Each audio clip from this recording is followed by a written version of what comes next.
What does the recent U.S. decision about Cuba signify for international relations?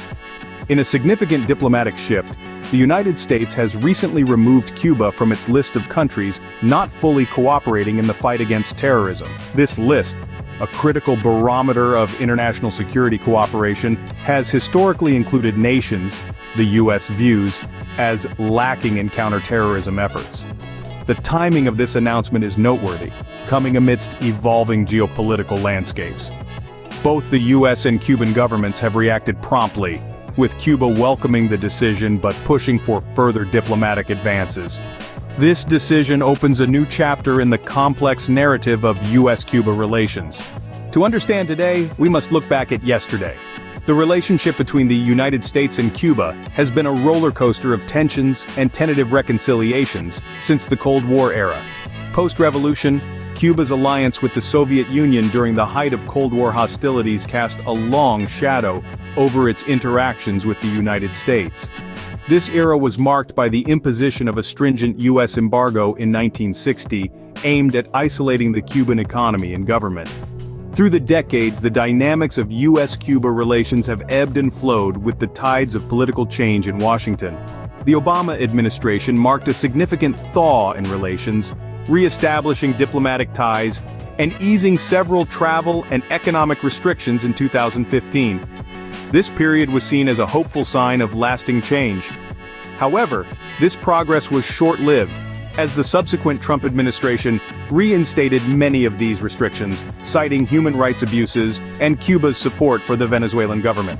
Throughout these fluctuations, Cuba has often found itself on various U.S. lists related to counterterrorism, reflecting broader international perceptions of its government's activities and alliances. This historical tension sets the stage for the significance of the current thaw. Decisions are never made in a vacuum. The Biden administration's choice to remove Cuba from the list of countries not fully cooperating in the fight against terrorism comes after noting a significant improvement in law enforcement cooperation. This shift isn't just about protocols and procedures. It's deeply rooted in the fabric of ongoing international diplomacy.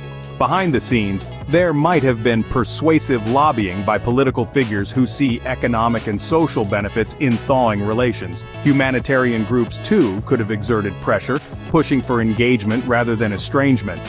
The geopolitical landscape also plays a crucial role. With the world becoming increasingly multipolar, fostering relationships in the Western Hemisphere could serve strategic interests, particularly as tensions persist in other global regions. Back home, the reaction is mixed. Some political factions herald this as a step towards more constructive foreign policy, while others view it with skepticism, concerned about the concessions made. Each decision in international politics is a tapestry woven from various threads of influence and strategy. Every action has its reaction. But what are they this time? The recent decision by the United States to remove Cuba from its list of countries not fully cooperating on counterterrorism efforts could mark a significant shift in U.S.-Cuba relations. Historically strained, these relations might now see a thaw, opening doors to eased diplomatic tensions and potential collaborative ventures in areas like trade, healthcare, and environmental protection. Internationally, the reaction varies. Countries still on the list, such as North Korea, Iran, Syria, and Venezuela, might view this move as a signal of changing U.S. attitudes towards engagement and diplomacy. However, it could also intensify scrutiny on these nations, potentially isolating them further in global politics.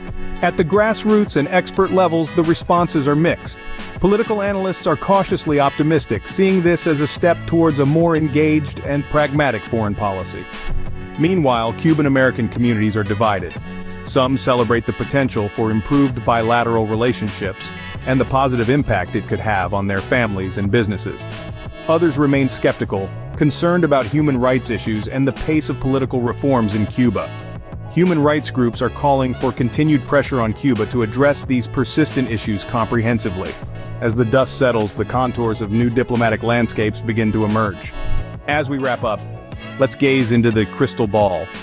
We've traveled through the historical context, examined the reasons behind the United States' decision to remove Cuba from the list of countries not fully cooperating against terrorism, and explored its potential impacts. Looking ahead, this decision could herald a new era in US-Cuba relations and influence broader international diplomatic engagements. As the dynamics of global and regional politics and security continue to evolve, the implications of this shift could be far-reaching. In the world of international diplomacy, today's decisions are tomorrow's history. Keep questioning, keep analyzing,